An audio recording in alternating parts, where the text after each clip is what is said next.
Okay, this is round three, and that's kind of funny. And I hate to do this, but I finally figured out what I'm actually intending to say. So today we are talking about service. So in case you're wondering why I say round three, I record these off the cuff, and and that's okay because sometimes the golden nuggets kind of fall out when you're talking off the cuff, and oftentimes this isn't even. Sometimes it's usually a dialogue with my inner self. Whenever I pause, sometimes I'm letting my subconscious bring a point to view, and sometimes just I've done all the talking and I've missed something. And I will just find out right afterwards, hey, this is what we actually missed, and this is why this is really important. So, today I'm wanting to talk to you about service, and this is actually really important in today's society.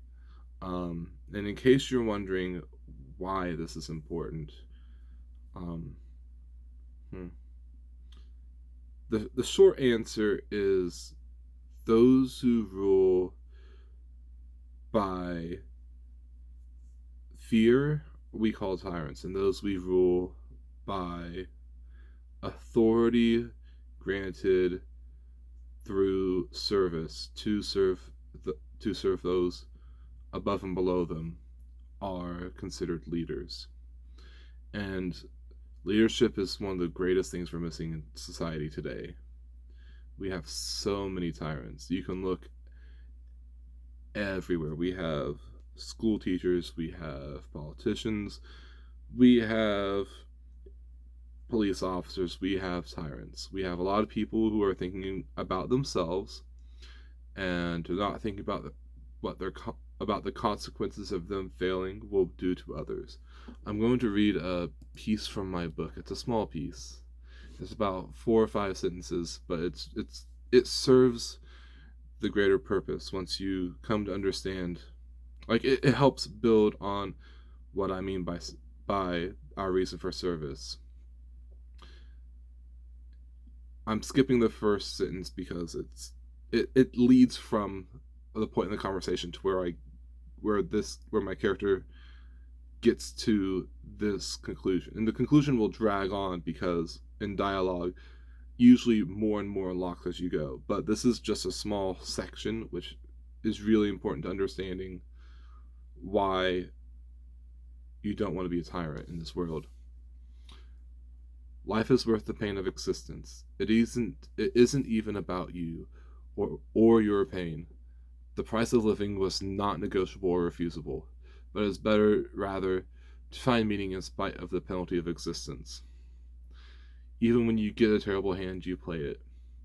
What about those we leave behind or come after us? We have a responsibility to them. I know it doesn't say why we have a responsibility to them, but even if it's just about a responsibility to those around us,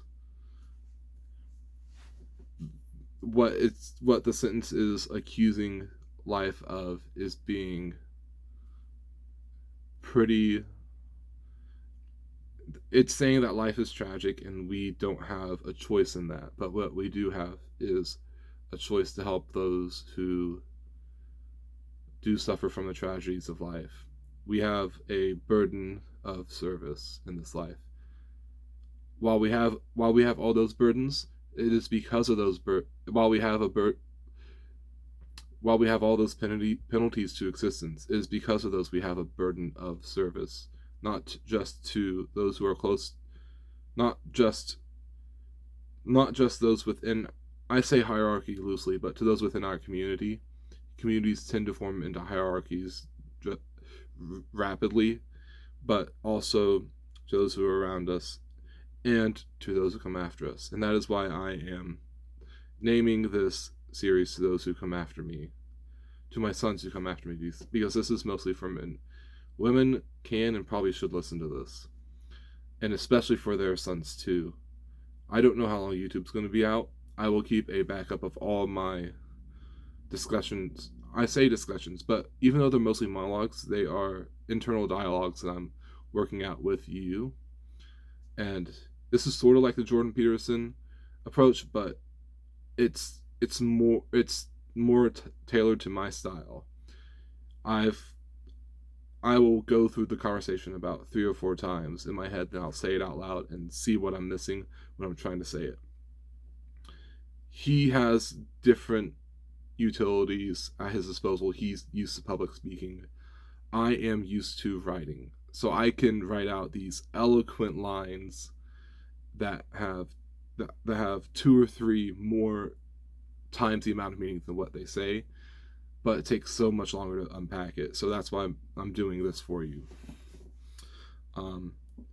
So I will continue where I left off from that little breach of thought.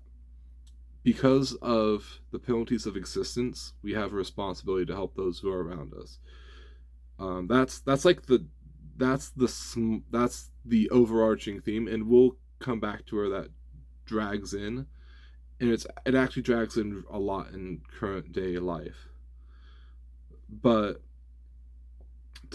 my first word of advice to young men, I'm going to say we are starting at 13 because that is a very big transition in a boy's life. You've started puberty. Once you start puberty, your body's going to feel awkward. Your mind's going to feel awkward. You're going to be awkward around girls. Guess what? That's life. But you know what else is life? You're going to have to help your mother, because if you have younger siblings, you have to help her with them. You have to help her with chores, and not just the chores that they normally give you. Like, you have to start making your own bed, you clean your room, do your own clothes. That's the normal stuff. That's the Jordan Peterson. Go clean your room, bucko. Clean your own little corner. This is saying, once you have done that, reach out. Ask, how can I help you today? If that means your mom needs you to go mow the lawn, you need to go mow the lawn. If she needs you to do the dishes, guess what? You help dirty them. If she prepared the meal for you, that is the least you can do. It sounds gross and disgusting. Well, guess what? Life is a whole lot worse than washing some dishes. Relationships are gross and disgusting. You'll learn that. Humans are gross and disgusting. I'm not just talking like, people need to take showers and people need to brush their teeth. I'm talking like human beings' souls are gross and disgusting. You can learn a lot of this from Jordan Peterson, but I'm going to give you the gist and explain to you some other metrics to use to understand this. He would use the idea of the Nazis. I would use the idea of a petty thief to start with, because once you understand that even you could find yourself stealing, then you look to Nazis, and it takes you a while to draw the connections, but at some point you realize, wow, I could actually kill that person. And then it takes you an even longer time to realize, wow, I could have been Hitler, because he was human too. And then you do not want to run down the rabbit holes I've run down. I know a bit too much about myself to know where I could go, and I'm thankful I found God when I did. But the first thing you need to do is ask your mother how you can help, and also ask her to teach you things. And it doesn't matter whether it's a boy or a girl chore that needs done. It's all boy and girl chores, except for pushing the lawn, because your mother should never have to push a lawnmower, right? There are some things that are sort of reserved for men to do, like, no offense, ladies, but I don't see a whole lot of women being capable of lifting 120-pound logs, or massive beams, or using very heavy tools. While women can, they shouldn't have to. Boys, this is part of the service that you will learn. Like, you will learn that your body is not made for you. Whether it be boy or girl, your body's meant to serve a purpose, and it wasn't made for you, but it was. Right? There's a nice little twist in there. You serve a purpose in life. There are no mistakes. I'm not going down the James Lindsay path. You could actually go watch his talk. You can listen to his talks. And sometimes you might want to listen to his boiled down versions of the discussions, because he can drag on for no offense to James, but he can drag on for 3 hours and only cover, he can repeat a lot. And sometimes you need to, but whatever. You have to distill some stuff. And it takes a while to do that with him. But I will distill some of it for you. Your body, there wasn't a mistake. You came out who you are. And the reason why I'm saying there is no mistake, it's because you were still being formed, and you're still being formed today. All of us are still being formed today. Our souls are growing with our bodies. They are one, okay? You wouldn't have the eyes you do if your parents didn't have you, right? Like, that's pretty easy to understand. But for example, my voice, I am a prolific singer. I'll put it like that. I can raise my voice way up here. I can go really high. I will break most people's vocal cords if they try to keep up with me. Or I can go way down here and even lower. That takes training. There's a lot you can do with your body if you train it pretty well. I love to sing. It is something I do for fun, but it's also really useful in my job to be able to change my pitch. Sometimes when you're in a job, sometimes you have to keep your pitch high because you're trying to please customers, and higher pitches are less threatening, right? That is something that has been studied. Higher pitches are less threatening. It's really useful for women to have higher pitches because they really do not want to come off as threatening.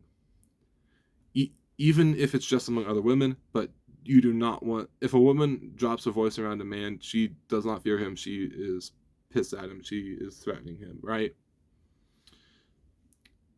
Women do not want that. Because, no offense to women, but they are kind of fragile.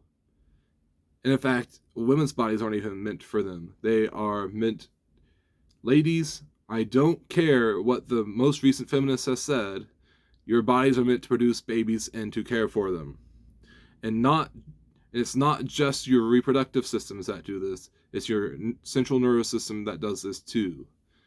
Women's brains will respond to high-pitched noises in the middle of the night to wake them up because babies cry in high pitch. And guess what? Babies need those high-pitched voices to be non-threatening too, for very similar reasons, right? It's almost like it's the other way around. Lower voices are more threatening. By the way, guys, you're going to have to learn to modulate your voices. You're going to have to learn to be...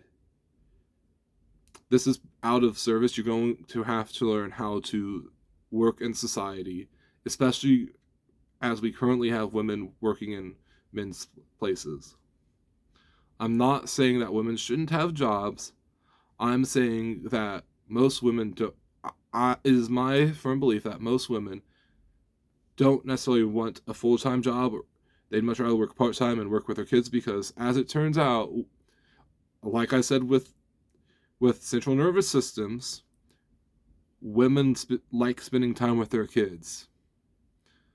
It's rewarding to them to spend time with their kids and watch them grow. Guess what? It's rewarding for guys too, but guys have these bigger bodies. We have responsibilities. We have to serve. Women want providers, protectors, on and on. I will skip way past that discussion right now. Women want leaders. Now, what does it look like to lead? I'm just going to foreshadow my next episode, which will be on leadership, but there are 3 pillars to leadership. They are humility, integrity, and sacrifice. And right now I'm touching mostly on sacrifice. And what do I mean by sacrifice? Only in this context, and sacrifice will be expanded upon, but in this context, sacrifice is service. When I ask, are you giving a sufficient sacrifice? You could use that exact language in this context to ask, is my service valuable? Is my service as valuable as I can make it, right? And the reason why this all ties back is because in human hierarchies, the most robust hierarchy is full of servants. And what I mean by that is human hierarchies revolve around service. And what happens to hierarchies is that when they calcify, they usually get overrun by tyrants. Tyrants are scared, tyrants are incompetent, and they know it. They judge themselves just as much as they judge others around them. They use alternative methods to put people down because they can't get caught. They must not get caught. They are paranoid about getting caught. Sometimes people are just paranoid about getting caught because they don't feel like they have earned what they have, and that is psychologically studied. But there are also little tyrants that run around in workplaces. I'm just saying workplaces in general that don't have the capability of leading the way they should. There are leaders, and then there are tyrants. And I'm trying to teach you now to be leaders because that's what our society needs. Our government is full of tyrants and criminals. Our schools are full of tyrants. You will know if your teacher is a good teacher if they are leading and they're there to serve you. And if they are not there to serve you, like you can tell when they're not, and you can identify them as a tyrant. Tyrants do not care about serving you. They're there serving themselves because they are terrified about losing their position. This is a major flaw in society. And not a flaw in society. It has become an issue that we've let a lot of tyrants into places of authority that view it as power. They don't see it we have granted them authority and then they turn around and use it as power. And this is hurting our society dearly. So like that's the backdrop why we serve. So like that is like the overarching theme. But what does service mean to you? The first thing it means is making sure that your service is fulfilling, making sure that you give an adequate service, making sure that your sacrifice is sufficient. This also means that you help those who are around you as much as you can. In the business place, you have to be competent. You have to serve your customers. Like that's a general business rule. But what isn't told to you when you go to work for a job is you also serve those who are below you, those who are beside you, and those who are above you. And that also means as you go up the chain of command, those people also have to serve you and those who are above you and those below you, well, below them and below you, and they also have to serve the customers. This is an issue with the current way our economy is being run, because currently our economy has codified if you're not serving the monetary interest of those at the top, then you are it is illegal to not make money for your shareholders, when in reality it should be illegal to not serve your customers to the best that you can do, right? Like not just your customers, but those within the employment structure. We do have some of that going on, the employment structure, but we don't have as a society, we have discarded that piece of serving our customers to the best of our ability oftentimes. Where I work now, I won't name it, but it is very close to where I used to work at. I used to work as a manager, not as like a store manager, but as a mid-level manager at Dollar General.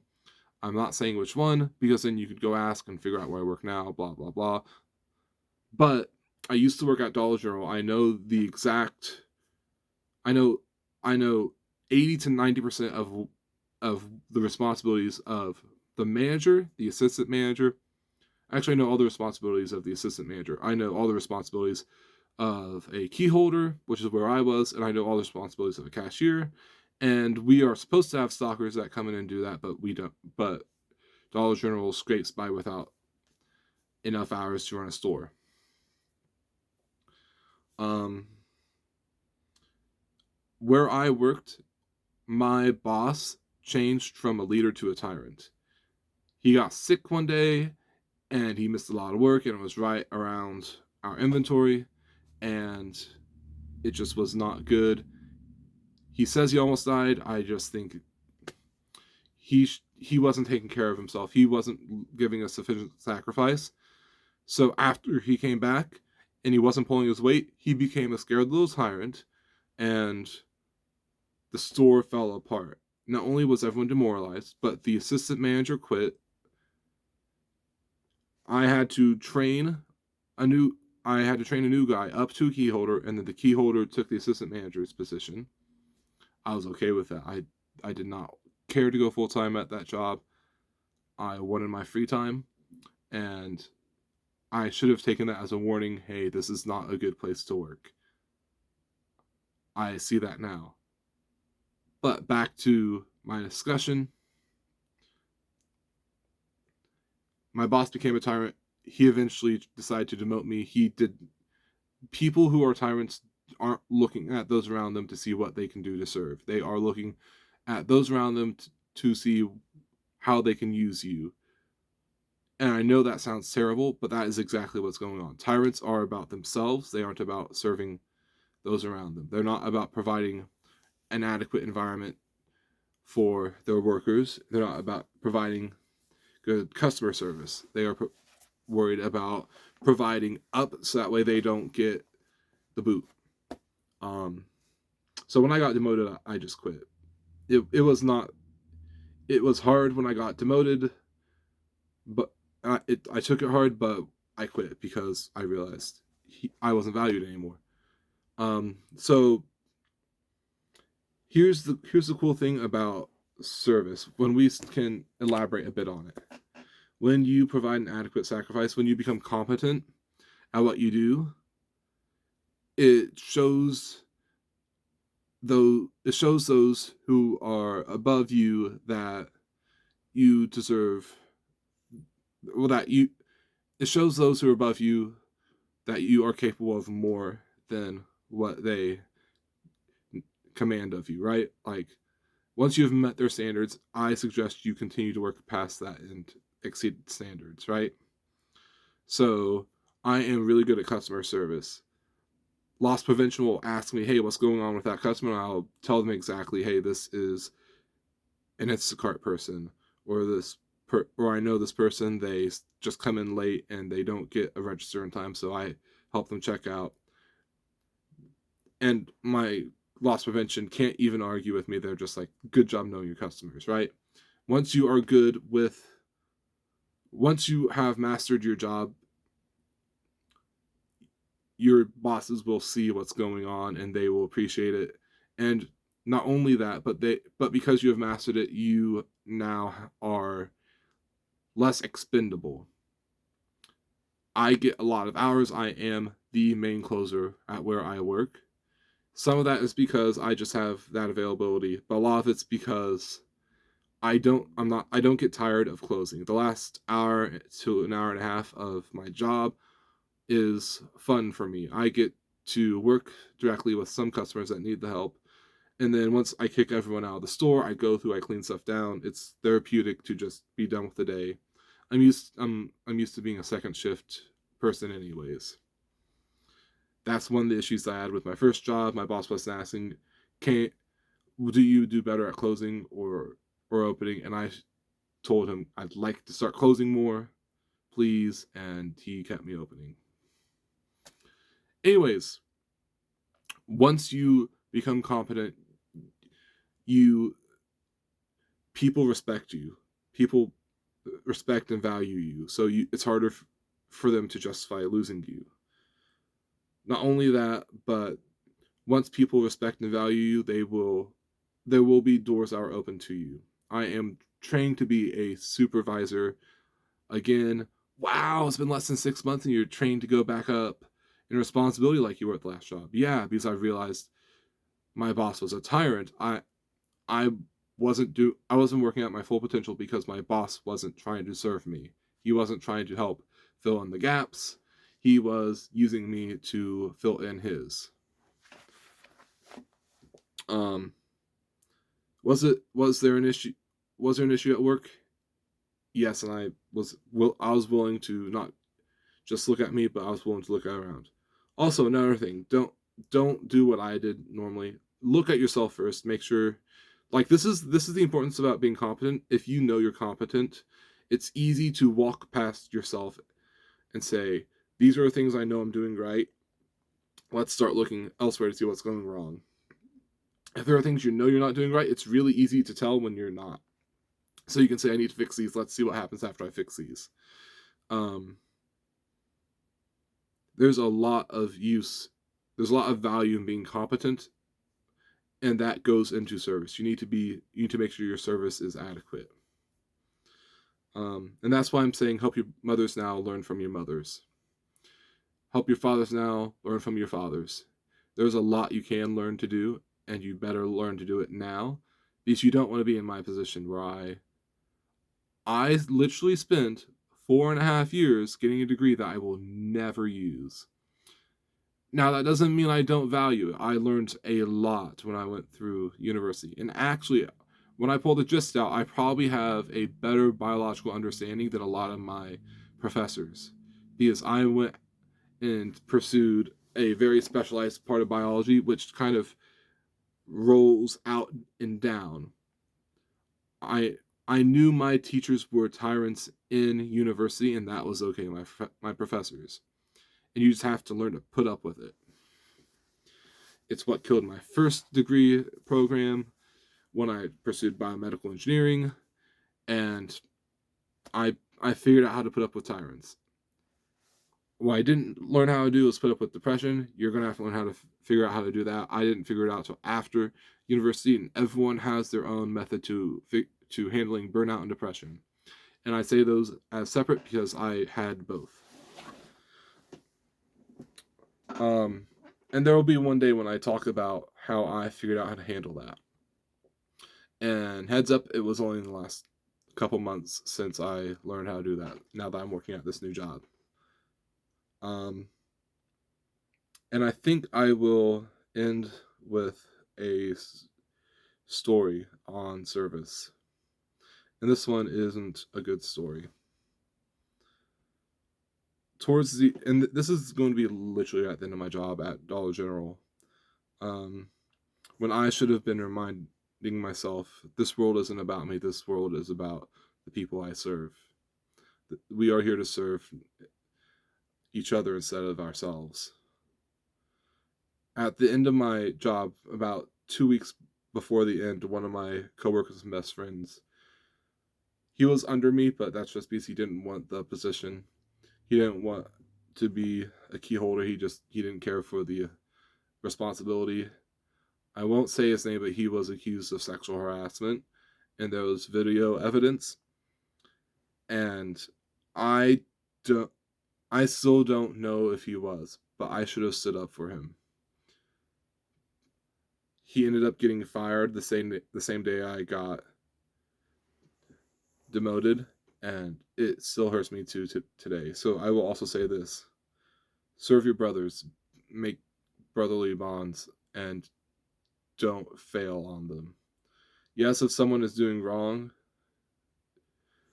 you split yourself from them, but I should have asked him what was going on, and I didn't.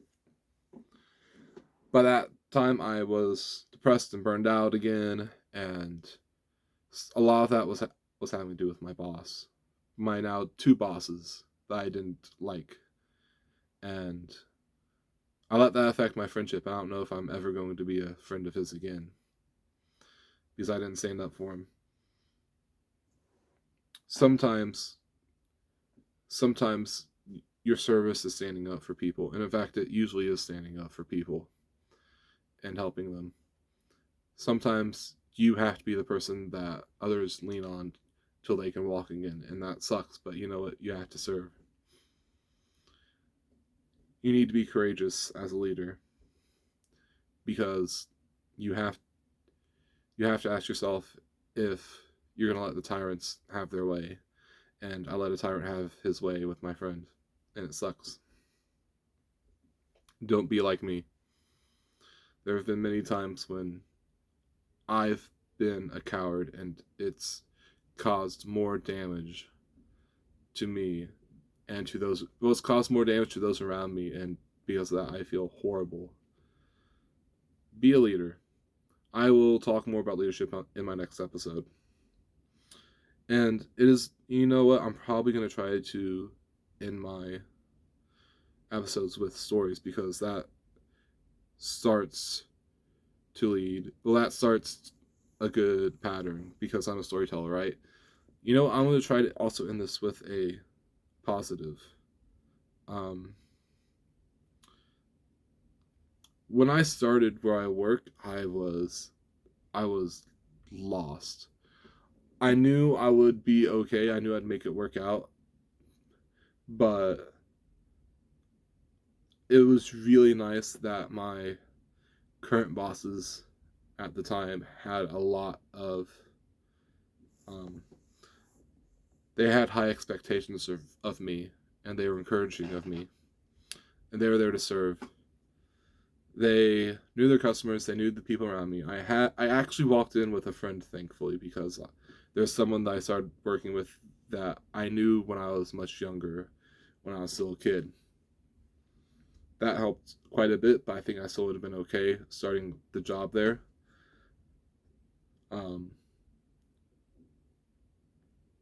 It's good when it's, you know, when you feel welcome, and you know when you don't, and when you feel welcome, that means there's probably enough people around that are ready to serve, that the job is going to work out. It doesn't always work out, so don't take welcoming as the job's going to work out, but work hard. When you work hard and you try your best, things will show themselves to you. My first job, quote unquote, I tried for about 3 days at Fazoli's, and that failed. That job was unwelcoming to me, and that's okay. And I don't know if I would have survived even if it was welcoming. I think I had one manager that was welcoming, but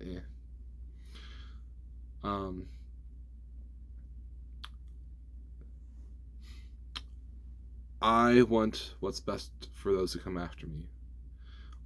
We need leaders, and it's taken me this long to become one. And I have failed many times, and I will fail again and again, and you will fail many times again and again, and that's okay. We have to rely on each other. We have to build each other up, because we don't want our country going down this path any longer. I want the best for my sons, if I have any. So that's why I'm giving this message to you and to them when they find it one day. Thank you, and peace be to you. If you really think that what I'm saying is important, please share this information with people. Please share my monologues. I'll just say monologues because you aren't inside my head, right? I try my best to express what's going on in my head. I don't like the tyrants anymore, so I have to ask you guys to raise your kids the best that you can currently. I have to ask you young men to not be tyrants, to know better, to see. I didn't even explain the tyrants very well, but you could usually. I have a lot of faith in young people to be able to identify the tyrants in their lives. And I'm not talking parents, because parents, the rules are very different for them, because they have no idea what they're doing, because I have no idea what I'm doing, because you have no idea what you're doing. But they have some idea of what's wrong, so they are trying their best to teach you. Teachers know better. When you get a job, your bosses know better. If they're still behaving like tyrants, and you'll be able to tell, then it's on them. Peace be to you. Amen.